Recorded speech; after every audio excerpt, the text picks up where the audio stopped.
Nurlizati dengan NIM 11056240074. Hai guys, ini aku, Aulia Hermini, dengan NIM 11056240091. Halo semuanya, nama aku Rahma Mariana Fatianti, NIM aku 11056240081.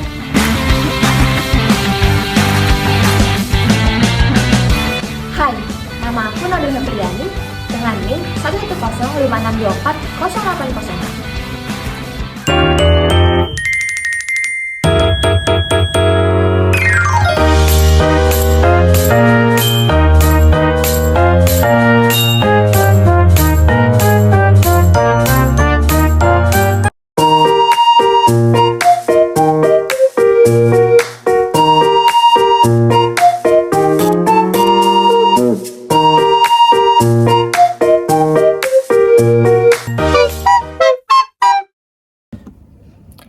Oke, pertama kita masuk ke pertumbuhan fisik. Pertumbuhan adalah perubahan secara fisiologis dalam perjalanan waktu tertentu. Pertumbuhan berkaitan dengan kuantitatif atau bisa diukur dengan angka. Berbeda dengan perkembangan. Kalau perkembangan itu proses perubahan sistematis, progresif, dan berkesinambungan di dalam individu, diri kita sendiri. Jadi itu tuh menyangkut aspek kognitif, sosial, emosional, sosial, moral, dan bersifatnya itu kualitatif, tidak bisa diukur. Contohnya itu perilaku dan kemampuan individu.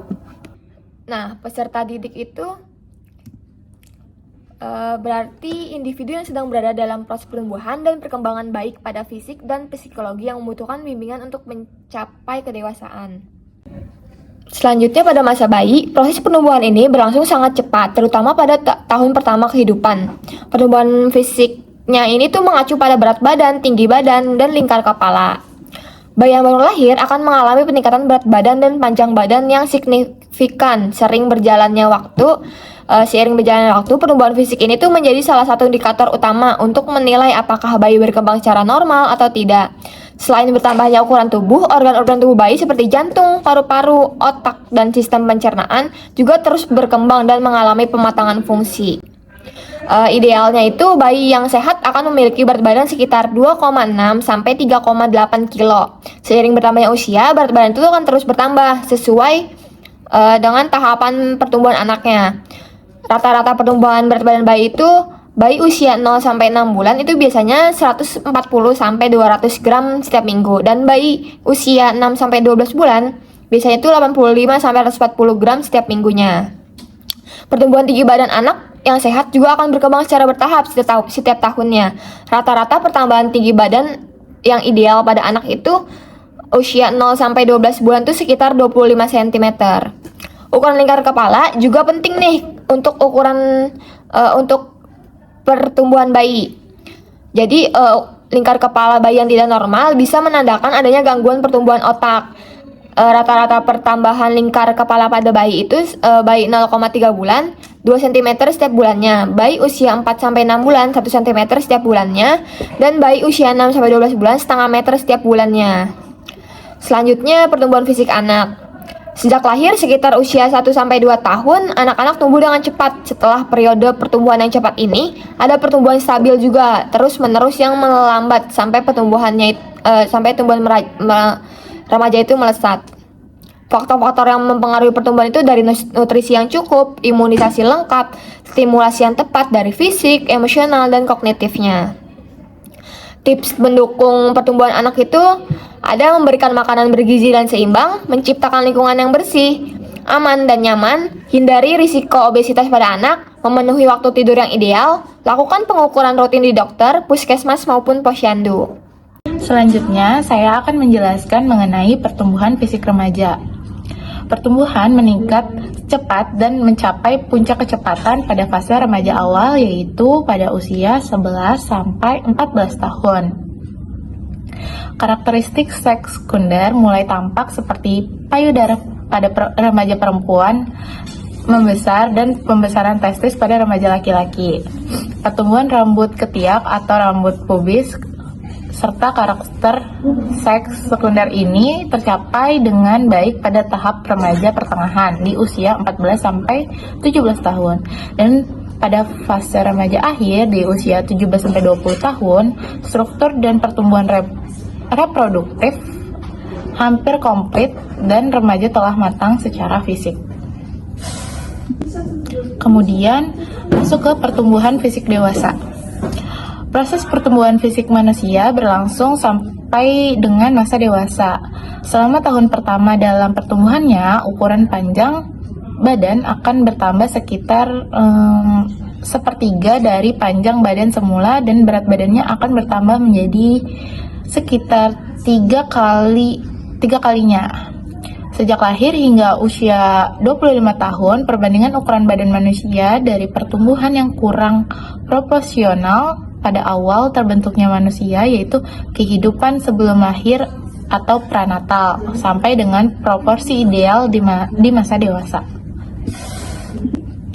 Nah, itu semua tuh ada faktor-faktornya, ada faktor pertumbuhan fisik, yaitu ada 6. Yang pertama itu ada faktor genetik. Seperti yang kita ketahui, kalau faktor genetik itu adalah faktor dari bawaan gen sebelumnya, biasanya sih dari orang tua kita sendiri, yaitu bisa ayah ataupun dari ibu. Biasanya itu membawakan, kalau misalkan ayah atau ibunya tinggi nih, nanti anaknya akan tinggi gitu. Terus kedua ada faktor hormonal. Walaupun tadi dipengaruhi oleh genetik, tapi faktor hormonal tiap orang tuh beda-beda. Jadi bisa aja walaupun orang tuanya itu tinggi, bisa jadi anaknya juga enggak gitu tinggi juga bisa. Terus juga ada faktor nutrisi. Faktor nutrisi itu tergantung dari mana nutrisi yang kita makan itu tercukupi atau enggak. Jadi faktor pertumbuhan fisik itu ada banyak. Kalau nutrisi itu bisa di push biar nutrisi kita tuh mencukupi gitu, sehingga sehingga pertumbuhan fisiknya akan optimal. Terus yang keempat ada faktor aktivitas fisik. Jadi aktivitas fisik itu bisa seperti kayak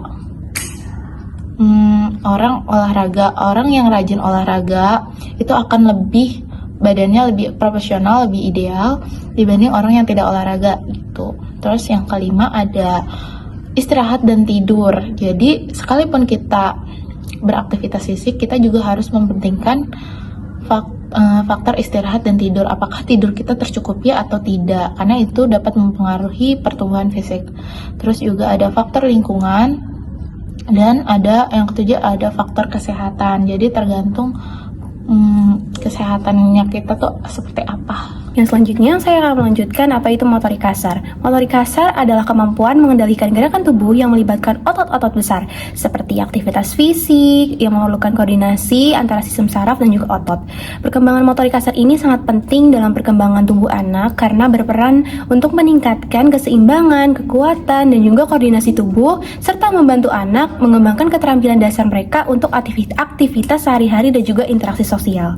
Kita lanjut ke tahapan-tahapan motorik kasar. Di sini pada bayi usia 0 sampai 2 tahun, di mana pada 0 sampai 3 bulan mereka itu mulai mengangkat kepala mereka, menggerakkan kaki mereka, tangan mereka secara refleks gitu.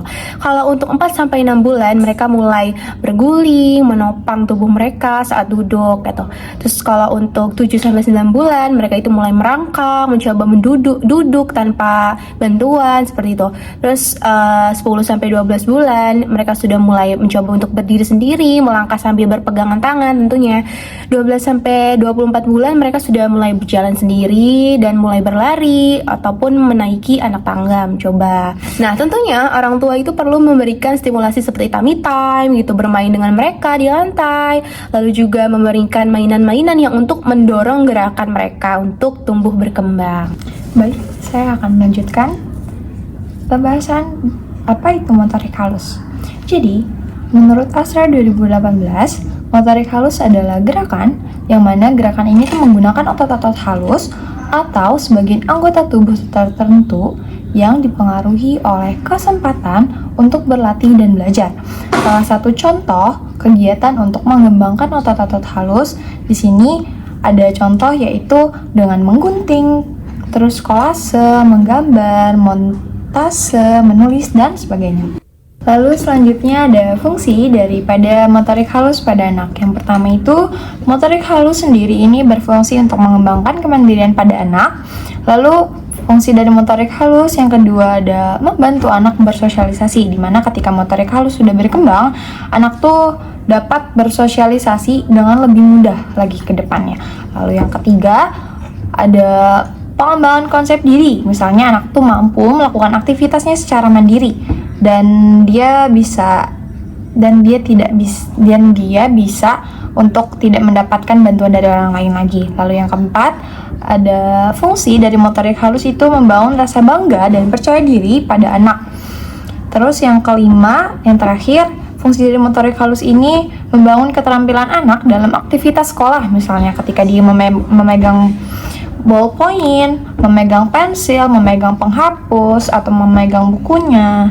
Disitulah ada fungsi daripada motorik halus. Lalu selanjutnya ada faktor-faktor yang memengaruhi perkembangan motorik halus. Di sini saya ambil dari Harlock dalam Al-Maksari 2014, yaitu di sini menyebutkan di mana faktor yang mempengaruhi perkembangan motorik halus ini pertama ada perkembangan sistem syaraf. Ini menjadi faktor yang paling utama. Lalu yang kedua, faktornya itu yang mempengaruhi perkembangan motorik halus yaitu kemampuan fisik, yang mana ini tuh bakal memungkinkan anak itu dapat bergerak ke depannya. Lalu yang ketiga itu faktornya keinginan anak yang memotivasinya untuk bergerak. Lalu yang keempat ada faktor lingkungan yang mendukung. Jadi ketika motorik halus ini ingin berkembang, yaitu faktor yang mempengaruhinya itu ada lingkungan yang mendukung salah satunya. Lalu yang kelima ada aspek psikologis anak. Lalu yang keenam ini ada aspek umur. Jadi faktor yang mempengaruhi perkembangan motorik halus ini ada aspek umurnya juga. Lalu yang ketujuh ada jenis kelamin, yaitu perempuan dan laki-laki kan berbeda. Lalu yang kedelapan ini ada genetik, yang mana ini tuh faktor keturunan ya teman-teman. Lalu yang ke-9 ini ada kelainan kromosom. Ini menjadi 9 faktor yang mana ini tuh dapat mempengaruhi perkembangan motorik halus. Selanjutnya ada tahapan perkembangan motorik halus. Yang pertama itu tahapan masa bayi, yaitu dari umur 0 bulan sampai umur 1 tahun. Yang mana di sini tuh perkembangannya ada ketika bayi itu bisa menggenggam mainan, lalu ada ketika si anak ini tuh dapat meraih dan memindahkan benda, lalu ketika si anak ini tuh dapat mengambil dengan ibu jari dan telunjuknya. Lalu di tahapan kedua di sini ada masa balita, yang mana ini tuh berumur 1 sampai 3 tahun. Yang di sini tuh tahapannya itu ketika ada anak yang sudah bisa membuat coretan atau garis. Lalu faktor kedua itu tahapannya ketika anak memegang krayon atau pensil dengan kepalan tangan. Lalu tahapan yang ketiga di sini di masa balita 1 sampai 3 tahun ini ada ketika dia memutar pegangan pintu. Lalu tahapan yang terakhir itu ketika dia menyusun balok. Gitu teman-teman. Lalu tahapan yang ketiga itu ada tahapan namanya masa prasekolah, yaitu di umur 3 sampai 6 tahun. Jadi di umur 3 sampai 6 tahun ini tuh anak ada tahapannya, yaitu yang pertama itu kayak dia berlari, terus dia melompat dengan lancar, terus dia tuh bisa menangkap dan memantulkan bola, terus dia bisa memanjat, bergelantungan, berayun, menggenggam, terus dia bisa berjinjit, terus dia bisa loncat dengan 1 kaki. Disitulah tahapan-tahapan ketika masa prasekolah, yaitu anak yang berumur 3 sampai 6 tahun. Lalu yang terakhir ini pada masa usia sekolah, yaitu 6 sampai 12 tahun, di mana keterampilan olahraga seperti kayak sepak bola, terus berenang, berlari, terus ada keseimbangan dan koordinasi itu semakin baik. Lalu yang terakhir ini kontrol dan gerakan itu lebih halus lagi teman-teman.